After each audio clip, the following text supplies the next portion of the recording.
Hi everyone, welcome back to my channel. My name is Marie and I'm an artist, and today I wanted to share with you a painting that I did last year, and I kept the time lapse for the longest time and never had time to post it, but it was a beautiful painting that I did for submission for Ducks Canada, and I just wanted to share my process with you. So let's get started.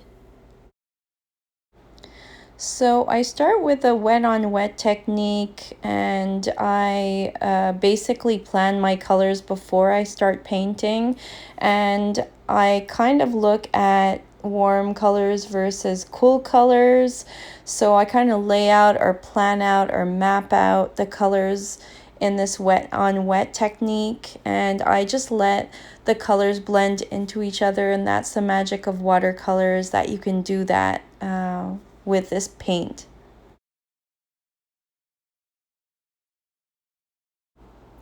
I let the first layer dry, and then I go in for a second layer, adding the details of darker tones. And as you can see, I'm adding the details of the fur, and it's a tedious process. It took me a while just to do this second layer, and I also try to keep in mind the warm versus cool, so I interchange even the colors of the fur and to make sure that it's consistent with what I've mapped out. And if I'm not juggling enough, I'm also adding that I have to pay attention to value as well. So that's all good fun. I also make sure that I leave part of the paper white. That's also the magic of watercolor, is to leave some areas white.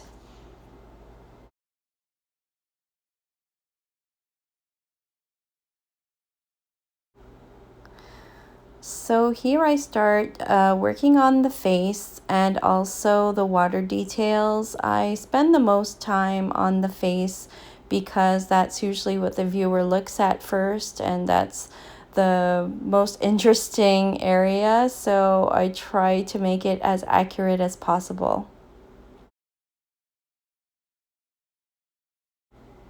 And this is the most stressful and the most fun part of the painting, which is adding gouache details to portray the water splashes, which was a lot of fun.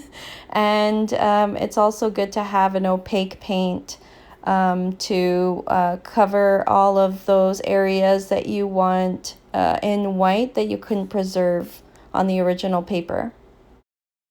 I also kept this video of me taking off the clips and taking off the paint, so I figured that I'll just include it in this video. Why not? Because, I mean, that was part of my process, which was really neat. So here's a close-up that I had taken, not very well, but at least I can show you what it looks like up close. And here is the finished painting. I'm so glad that I was able to record this and share it with you. It was since last year, so it was like a trip down memory lane, which made me realize how special this painting was to me. And I apologize that I wasn't able to share my step-by-step process more thoroughly because it was a time lapse, but I just hope that you got some tips from what I had shared.